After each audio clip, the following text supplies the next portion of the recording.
It's Mo.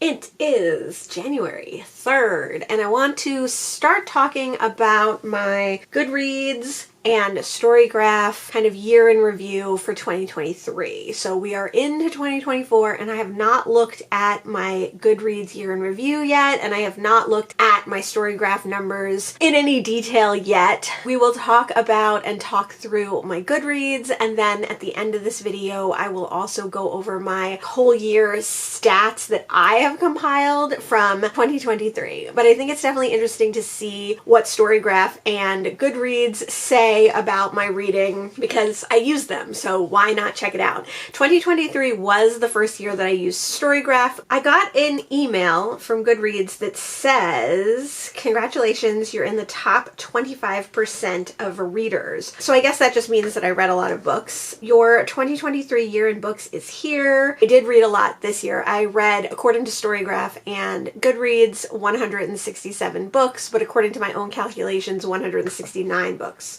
Okay, so here's the Goodreads, my year in books 2023. It says that I read 167 books.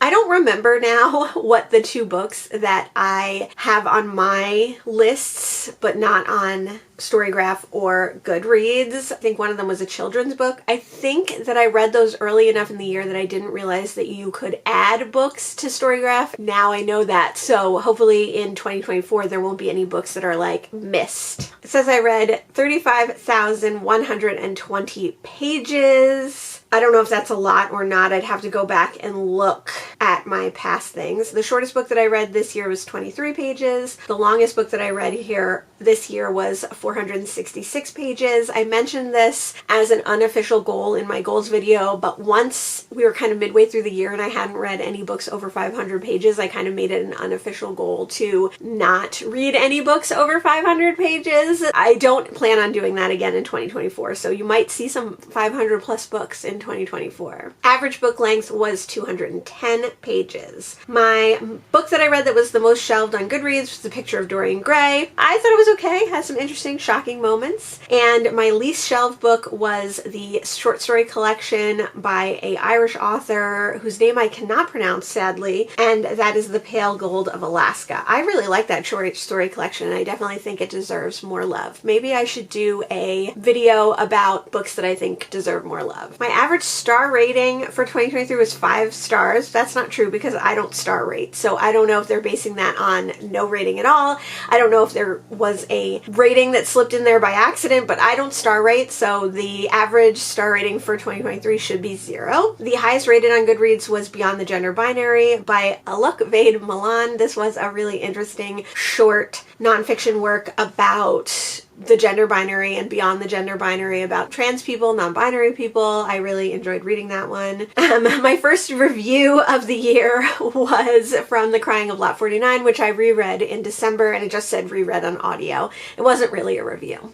And then I love that they have the books that I've read in this like little block. I just think it's a really pretty scroll through block that you can look at, which I like. I try to list the books that I read on audio only partially, so not every book on Goodreads that I read on audio is listed on audio. Sometimes I will choose a version of the book even though I read it on audio, not on audio, just to see how it looks on my grid. So a lot of books this year. It was a great reading year for the most part. I talked about this in my goals video, but I definitely want to read less in 2024. My reading goal for the year was 75 books. I surpassed this by over 90 books, which is pretty exciting. I was at 223% of my goal, so that is pretty cool. So that's my year in review on Goodreads. I have set my Goodreads goal for 2024 to 100 books. As of today, January 3rd, I have read 2 books already. On Storygraph, I had also set my goal, my reading goal, to 75 books. It also says that I am 223% above that goal because I did read 167 books. According to Storygraph, I read slightly more pages. Storygraph says I read 35,498 pages, so about 300 pages more, give or take. The Storygraph says that my moods, I discount reflective because reflective is always the first mood on every Storygraph board, and I don't think that it means anything. I mean, I do think a lot of the books that I read are reflective, but I don't think on Storygraph it really counts for anything. So putting that aside, it says that my moods were mysterious, dark, emotional, tense, challenging, adventurous, informative, sad, funny, hopeful, lighthearted, and inspiring. So obviously the smallest parts of the pie are hopeful to inspiring. I don't think I read a lot of hopeful, funny, or lighthearted books. The reading pace, which is pretty generally true, was mostly medium paced. I read some slow books and some fast books, almost evenly distributed between slow and fast. The majority, 52%, according to Storygraph, was medium paced. The page number, the vast majority, 72%, was under 300 pages. Those are the books that I prefer.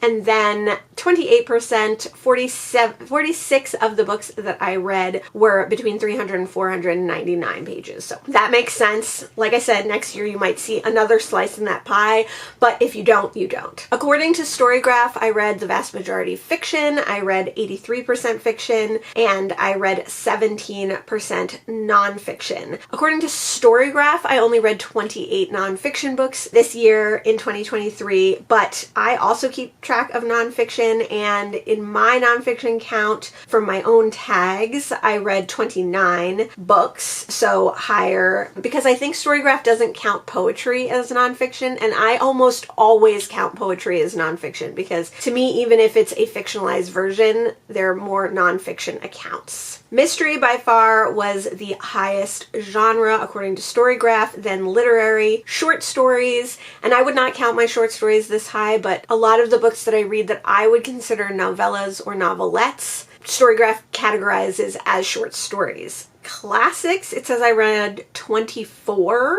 being my fourth most read genre. It's counting all the Agatha Christie, of course it's counting John Wyndham. Oh, it's counting the Panther and the Lash, which is a poetry collection by Langston Hughes. That was the last book I read in 2023. Oh, it's counting The Secret of Nim. It's counting The Stepford Wives. I agree with all of these. These are, I would say, for the most part. The Joy Luck Club, I would say, is a modern classic, not a classic. But okay. That makes sense. I see where you're going with that, Storygraph. Thrillers next, horror, poetry. It says I read 19 volumes, which is exciting. Contemporary, historical, LGBTQIA+.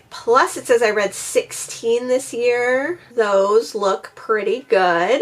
Science fiction, 16. Crime, 15. Memoir, fantasy, history, young adult, dystopian. It says I read 3. And so on and so forth, going down. Smaller and smaller categories. For my own personal categories, I put 2023 books, which was 167. New to me authors, I had 109. Nonfiction, I had 29. And then I also look at part of a series, second by author, teared up, and cried. You can see a whole video I did on all the books that I cried about this year. There are a few more that got added at the end of the year that I teared up at, but there weren't any more that I really cried about. Rereads, it says I did 5. Night Without Armor, Invisible Monsters, Passing, The Crying of Lot 49, and Claire DeWitt in the City of the Dead. I think that's right. So as far as format, I only read two formats of books really. Even if I read a short story on my phone or on the computer, I don't count it as a digital read usually, just because, I mean, I guess technically it's digital, but I just don't usually count it that way. So I read the vast majority print books and then also audiobooks. I think the audiobooks include books that I mostly read on audio. If I mostly read it physically and then just a little bit on audio, I counted it as physical. It just depends what I most read it on. If I read it in tandem, like a little bit physical, a little bit audio, or if I read the physical book physically while I was listening to the audio, it just counts as the majority of whatever I put it on. For the most read authors, We have Catherine Steadman. I read my first Catherine Steadman in 2023, and I read 3 of her works this year. Jeff Vandermeer, I read the remaining 2 in the Southern Reach trilogy, and then I also read a short story / novelette by him. Martha Wells, I read 3 in the Murderbot installment. I read 2 Dorothy L. Sayers, 2 works of poetry by Ruby Kaur, 2 books by Tana French, the first 2 books in the Dublin Murder Squad, 2 books by Lauren Wilkinson, and that was the same. I read 1 novel by her and then a short story. I read 2 books by Jamaica Kincaid, 2 books by Emily St. John Mandel, and 2 books by Billy Collins. So I think something interesting here to note is that I had only read, previous to 2023, I had only read Jeff Vandermeer, Dorothy L. Sayers, and Ruby Kaur. All the other most read authors on this list were authors that I had not read prior to 2023. Going down to numbers of books and pages, they're all over the place month to month. I started January strong with 12 books, and then I stayed steady at 12 books until March. April took a little dip with 11 books. May, I read a ridiculous amount of books. I actually read 22 books in May. Although it says 21, I distinctly remember that this was the month that I read one of those extra books, whatever it was. June, I read 13. July, I read 16. August, I read 14. September, I read 14. October, I read 13. November, I read 16 books. And December, I read 13 books. So my average in there is probably somewhere around 14 for books read per month, which is way up from any other years that I have read. I talk about this in my goals video, but I definitely want to read less in 2024 if I can help it. The other thing I want to talk about in this Storygraph realm is reading challenges. So I really love Storygraph, and I love that you can join reading challenges and that you can archive reading challenges that you are finished with. So some of the reading challenges that I joined this year were the Savage Prompts. I make vlogs of all my Savage Prompt books. I also joined the TBR Spin challenge on Storygraph as well as obviously doing it. And then I also vlog all my TBR Spin books. So for Savage Prompts and for TBR Spin, technically as of today, I have not finished those 2023 challenges, but I will be finishing them at some point. So I'm going to leave those up. Diversity Across Genre Challenge for 2023 was started by Reading and Roaming 20, and this was a really interesting one. It is a prompt for different varieties of authors to complete. So the first prompts are Black authors, and then we have Black author general fiction, Black author romance, Black author horror, thriller, etc., etc. So I was able to complete all of the areas for Black authors. For Asian authors, I was able to complete all of those areas. So a general fiction, a romance, a thriller, horror, a fantasy sci-fi, and a nonfiction. For Middle Eastern, North African, or Arab authors, I did complete the general fiction. I did not complete a romance, sadly. I did complete a thriller or horror. I did not complete the sci-fi or fantasy or the nonfiction. This challenge is going on again in 2024, and I've already signed up for it on Storygraph, so I am super excited to complete some of the prompts that I didn't complete in 2023, as well as read all the books, complete all the prompts that I did complete for 2023. So there's an Indigenous section. I did complete the general fiction, the thriller or horror, and the fantasy sci-fi, and the nonfiction, but I did not complete the romance for that one. Then we have Latinx authors, and I completed everything except the nonfiction. We have some bonus prompts for the Diversity in Reading challenge, which were to read from a disabled author. I guess technically I did read from a disabled author, but because the disability was mental health, I counted it towards mental health and not disability. I guess I did complete this, but it doesn't reflect on this challenge. I did read from queer authors and intersectionally from queer authors. I did read from translated reads and intersectional from translated reads. I did read from immigrant authors, which was transactional between other categories, and I did read mental health representation as well. I completed 80% this year, so I would like to complete more next year. So I'm going to archive this one. I love that you can go back and unarchive things when you want to. Another challenge that I did this year that I did not complete was the poetry challenge. I did read a collection written by a poet laureate. I did read a collection written before 1800. I did read a collection written after 1800. I did read a novel in verse, and I did read a collection originally written in a language other than English. And then also I did read a collection written by a celebrity, which was the bonus prompt. The only thing that I was not able to complete on this was a collection of sonnets. Before we talk about the other challenges, I just wanted to say that I did join the challenge created by Ben Reads Goods. I did join the Diversity Across Genres 2024 challenge. I always join the buzzword reading challenge, but I don't actually fill it in. Usually I just like it to remind myself of the prompts, and I did join the Savage Prompts 2024. So the three other challenges that are ongoing that I want to talk about is the Reading 50 States Challenge. I love this challenge because it's reading from every state, and then the bonus prompt is Washington, D.C. And I have completed 56% of this challenge, 28 of the 50 prompts, and I did also complete the bonus prompt. This challenge, I'll do where the book is set, or if it's a nonfiction book,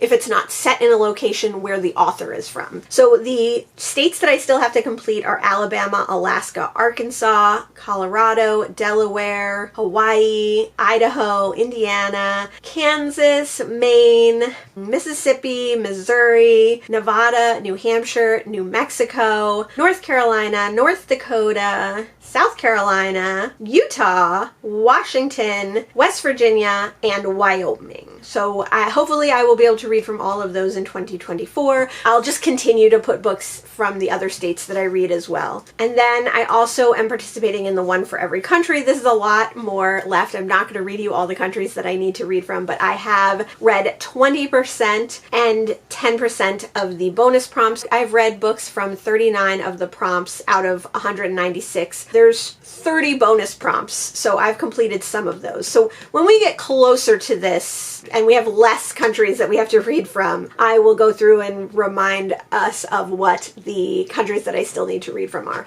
But for now, it's too many to list. And the way that I do one for every country is if the book is set for not a substantial amount of time, but a amount of time that I feel like is worth it spending time in that country, or if pivotal moments in the book happen in that country, or if it's a nonfiction book or a book that's between places, I will use the author's nationality for what country. And then similar to this, but I've read many, many less from, is the books translated from all languages. So of course I'm doing books translated from all languages because I only read in English, and I've only completed 6% of this challenge, and that is 13 prompts out of 212. So this one's easy because usually all the books tell you what language the books have been translated from. So I think because I only have 13 prompts, I can go ahead and tell you in 2023 what languages I read books that were translated into English from. I read a book translated from Arabic. I read a book translated from French. I read a book translated from Hebrew. I read a book translated from Hungarian. I read quite a few books translated from Japanese. I read one book translated from Korean, which seems crazy. I read a lot more Korean translated works in 2022. I read a book translated from Polish. I read several books translated from Portuguese. I read a book translated from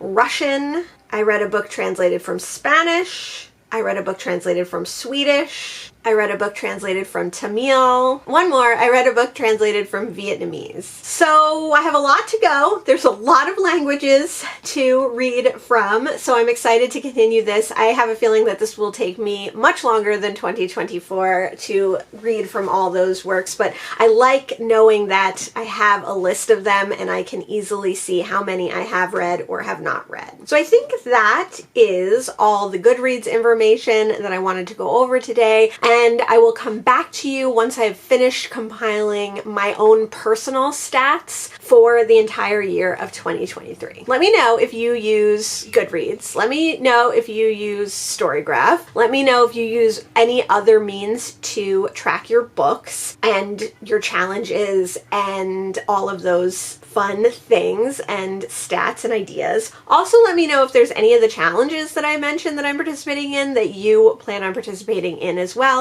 And I'll be back in just a moment. Hi, I'm back. It has been weeks and weeks, almost months for me. The lighting is not great, but we are going to finish this video and we are going to get it up. The first thing that I wanted to check is that I noticed that Storygraph has a 2023 Storygraph reading wrap up, and I'm not sure if that's different from just looking at your year on Storygraph. So I thought it would be cool to go ahead and check that out. This is different, although very close to the stats that I already have. It looks much more like the Goodreads year in review, although I already see that there's quite a few things that are different. So it says your 2023 reading wrap up. It says congratulations on a fantastic reading year. And then it says you finished 167 books across 35,498 pages. We know that I really read 169 books. It says the first book that I read this year was Chosen by the Lion by Linda Gregg, which was a book of poetry. And then the last book that I read in 2023 was The Panther and the Lash. It's interesting to see them side by side like this because although I did know that I started 2023 with poetry, and obviously I know that I ended it with poetry, I didn't think of it like that. And that's a really cool way of thinking about it. And that's something that I would love to carry forward. I have already read as my first book in 2024, a poetry collection. So that could be a very cool thing to do. Oh, interesting. So this says your Storygraph mood map. A mood map of reading. Lighter books push the line up, darker books push the line down, and my line is like kind of dead in the lower middle. It's definitely not high and light, but it's definitely not like the darkest, deepest you could go, but it's definitely trending on the darker side, I would say. You pondered thought-provoking themes, unraveled intricate mysteries, and delved into dark and intense narratives. And most of the series developed at a steady pace.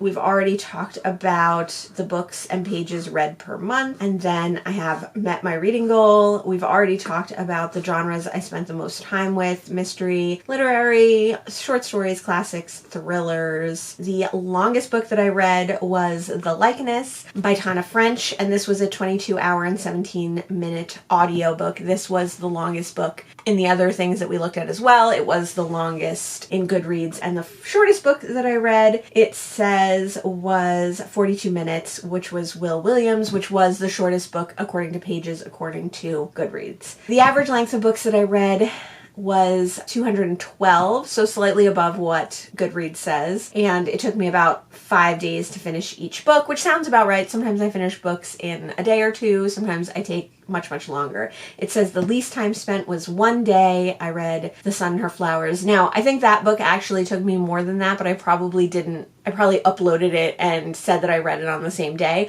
but I did read many books that only took me 1 day this year, so there's plenty of them. And then this says that the longest time spent on my reading chart was There Once Lived a Woman Who Tried to Kill Her Neighbor's Baby, which is a collection of horror short stories, Russian horror short stories. This says it took me 38 days, which I'm not surprised because I did put this book down for a long time.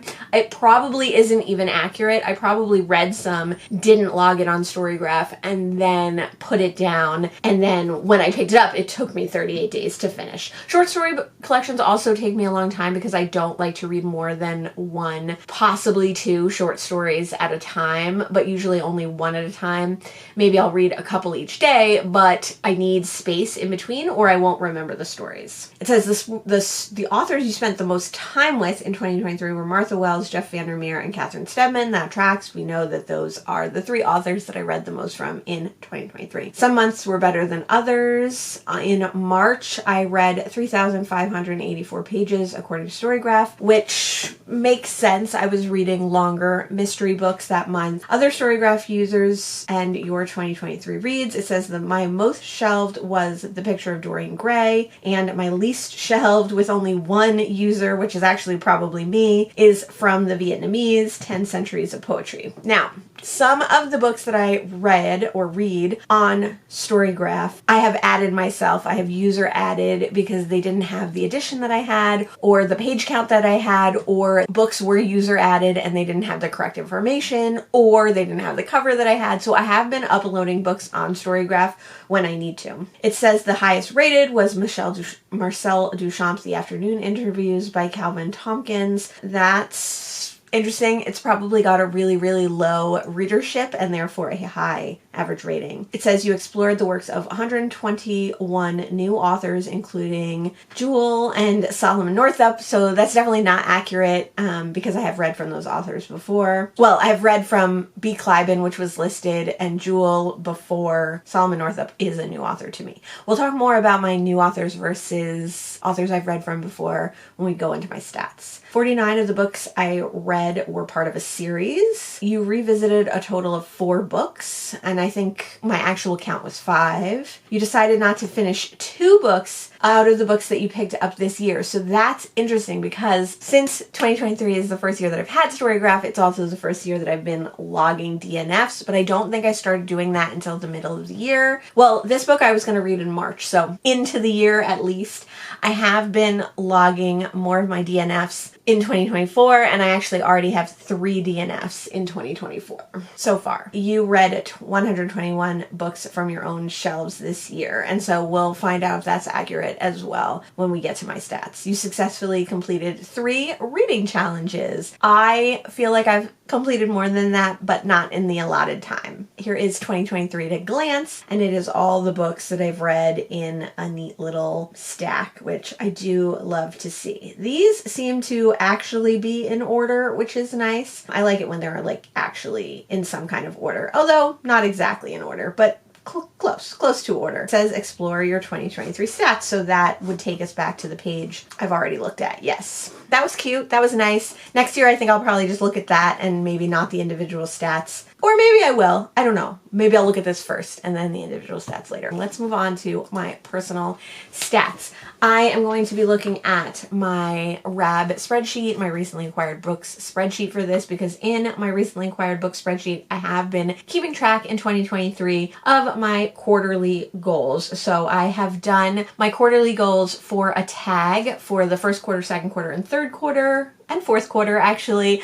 and now I'm looking at all the quarters together, so the year as a whole. I read 36 books in the first quarter according to my graphs and charts, 47 books in the second quarter, 44 books in the third quarter, and 42 books in the fourth quarter, for a total of 169 books. I like to track my new to me and my read before authors. According to this, I read 115 new to me authors and 54 authors that I've read from before. So that is 68% new to me, 32% read before. That seems right. Ever since starting BookTube, I've been reading a lot more authors that I have not read from before, but I do try to read authors that I like, and I do try to do some rereads. Maybe next year I'll track rereads. I only had 5, so it wouldn't be a super interesting chart, but maybe it would be. For BIPOC and Asian versus white authors, and this is any Indigenous author author, any author of color, Black, Indigenous, person of color, Asian, all of those that I can track. I think I have it pretty accurately. This is a stat that I would like to improve next year. My goal always is to read at least 50% person of color authors, and in 2023 I read 42.6%. So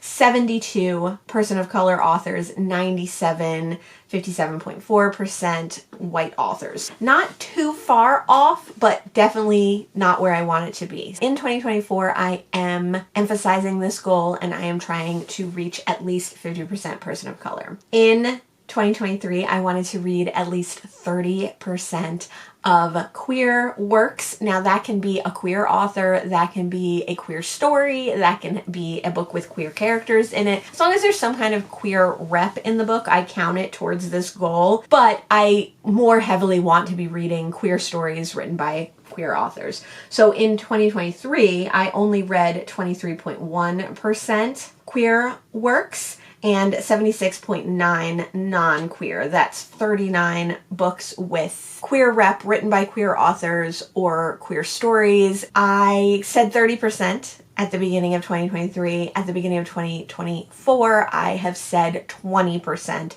I think, or 25. I don't know. I'd have to go back and look at my goals, but 25 seems doable because I did read 23.1. Another thing I like to track is my fiction versus nonfiction. I read 137 fiction books and I read 32 nonfiction books. That's 18.9% of my overall reading. That's fine. I read nonfiction when I want to read nonfiction. I love to read nonfiction. I'm fine with whatever amount I happen to be reading because I pick up nonfiction regularly and I pick up nonfiction enough for myself. I don't need a percentage or a goal based on those percentages. Translated versus English, original English. I read only 18 translated works in 2023 and I read 150, which is 89.3% of my overall reading, original English works. So that's something that I really want to change in 2024. I want to read at least 25% translated works. Not doing great at this point. I think I've only read 4 or 5 translated works so far, which sounds great, but because of the amount of books that I've read, it doesn't really track exactly. So that's something that I have to really be careful of and make sure that I'm reading more of throughout the year. But I think it's important to read translated works. Like I mentioned in the challenge part, I do have a challenge where I'm reading books from different countries, and those are books that are set in those countries. Those are books that the authors come from those countries. Those are books that have one section of the book in that country. So very wide, very broad. But I broke down the authorship of where the author comes from in these charts. And these are authors also that have this heritage, not necessarily that they're from these countries originally or that they're native to those countries necessarily, but like Chinese American, Japanese American, Irish American. I read 103 American authors. I read 23 English authors, and that is from England. I read 8 Chinese authors, 7 Japanese authors, 5 Ireland, 5 Canadian, 4 Indian, 3 Mexican, 2 Vietnamese, 2 Scottish, 2 Nigerian, 2 from Antigua. Now, again, that is probably the same person. That is probably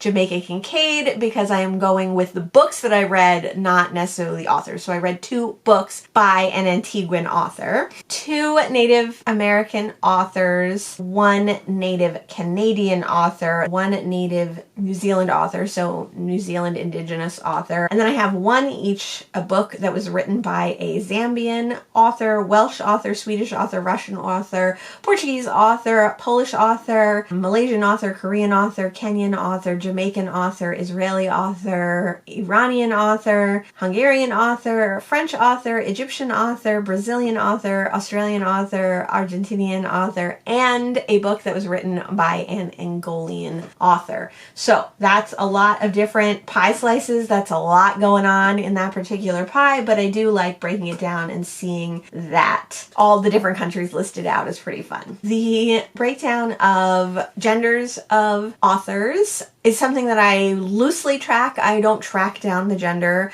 or what the person prefers their gender as for each and every author. It's more just if it's obvious through their bio or if it is obvious through them requesting specific pronouns and things like that. But I found that mostly it is easy to find. I'm just saying that these are not necessarily all completely accurate 100%. Men authors, I read 77 authors, which is 45.6%, which is a little less than half. For women authors, I read 50.9%, which is 86. And then for trans or non-binary authors, I read 6 books, which is 3.6%. I would definitely love to up the number of trans and non-binary authors that I read every year, certainly. But probably some of those women and men authors have trans authors in them, those pieces of the pie, just because if a person identifies as a woman and not necessarily a trans woman, which is totally their right because women are women and trans women are women, and that is totally okay, and they want to call themselves a woman, not a trans woman, I would have put that in the woman category, not the trans category, if that makes sense. So that those numbers could be like slightly fudged around a little bit. The last thing that I like to track is when I own the books from. I have been keeping my rad spreadsheet since 2022, which was the first year that I cataloged every single book that came into the house. And you will see a video on my rad spreadsheet eventually this year in the beginning of 2024 going over the beginning of the year stats and things like that. But I like to keep track of owned pre the year that I'm doing the stats for, so pre-2023 in this case, owned 2023, so the year that I'm doing the stats, audio unowned, because I do read a lot of audio books that I don't own, and then other. Other could be books that I took out from the library, could be books that people lent to me. So in 2023, I read 65 books off of my pre-2023 RAB spreadsheet, off of my pre-2023 physical TBR. Those were books that I owned before 2023. And then I read 59 books out of the books that I acquired in 2023. I read 37 audiobooks which were unowned, so those come from free audio pages or the library. And then I read 8 other, so that's 4.7% was in 2023 from the library or from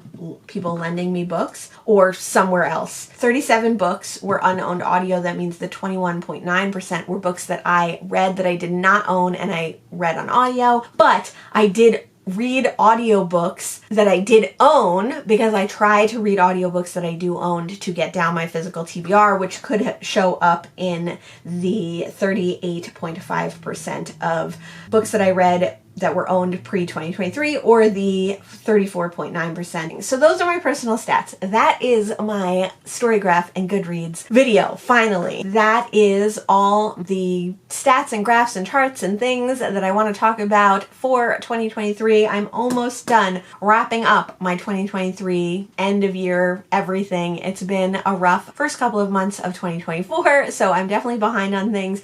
But if you like graphs and charts, you'll probably still enjoy seeing more about my 2023 reading. Let me know what information was useful to you, what information was helpful for you, what you found interesting and what you didn't, and also let me know if there's anything that you would like to see from me in a video like this in the future. Thanks so much for joining me today, and I'll see you in the next one. Bye!